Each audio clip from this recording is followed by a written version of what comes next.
एक बार सभी बच्चे आ जाएं और बताएं क्या आवाज आ रही है नहीं आ रही है। तो आज का जो सेशन है, सेशन इंपॉर्टेंट है। इसमें हम हिमाचल प्रदेश के कुछ एक महत्वपूर्ण प्रश्न की चर्चा करेंगे। ये प्रश्न जो है हिमाचल प्रदेश के ऐतिहासिक स्रोत से जुड़े हुए हैं और साथ में पुरातात्विक स्रोत से जुड़े हुए हैं। आखिरकार ऐतिहासिक स्रोत क्या होते हैं, पुरातात्विक स्रोत क्या होते हैं? ऐतिहासिक स्रोत में लिखित सामग्री आती है जिसके माध्यम से इतिहास के पन्नों को जाना जाता है। वहीं पुरातात्विक स्रोत में जब हम बातचीत करें तो लिखित अवशेष नहीं आते हैं, उसमें भवन, शिलालेख, अभिलेख, ताम्रलेख, गुफाएं, सिक्के आदि की जानकारी के माध्यम से इतिहास को लिखा जाता है। वैसे ही जब आप हिमाचल प्रदेश के इतिहास की जानकारी प्राप्त करना चाहेंगे या जितने भी कंपटीशन वाले एग्जाम रहते हैं वहां पर जब आप प्रश्नों के पैटर्न को देखेंगे तो पैटर्न में ऐसे क्वेश्चन पूछे गए हैं। उसी पर्सपेक्टिव से ये क्वेश्चन आपके लिए लाए गए हैं या इस बात को आपने अच्छे से सुनना है।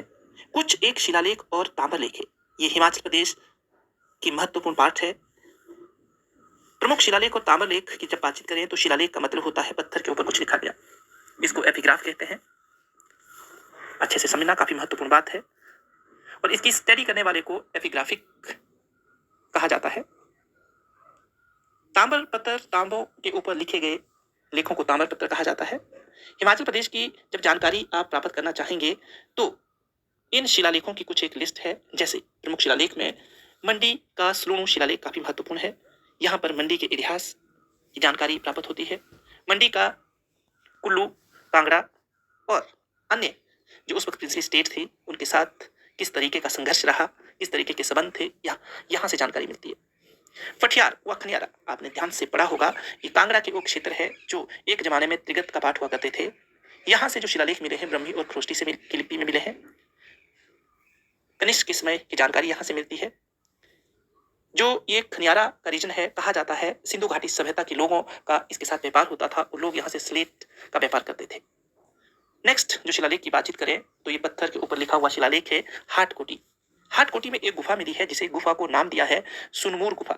इस गुफा के अंदर जब जाते हैं तो हाटकोटी के क्षेत्र के बारे में जानकारी मिलती है। बब्बर घाटी के आसपास की जानकारी मिलती है। चांसल माउंटेन रेंज के आसपास की जानकारी मिलती है।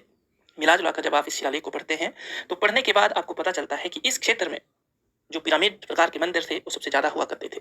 जौनसर बावर जब हम बातचीत करते हैं ये वो क्षेत्र है जो हिमाचल प्रदेश के सिरमौर के साथ लगने वाला उत्तराखंड का क्षेत्र है और अशोक के शिलालेख यहाँ से मिले हैं और यहाँ के शिलालेखों से पता चलता है कि अशोक ने हिमाचल प्रदेश के इन क्षेत्रों में बौद्ध धर्म का प्रचार प्रसार करने के लिए महामात भेजे थे।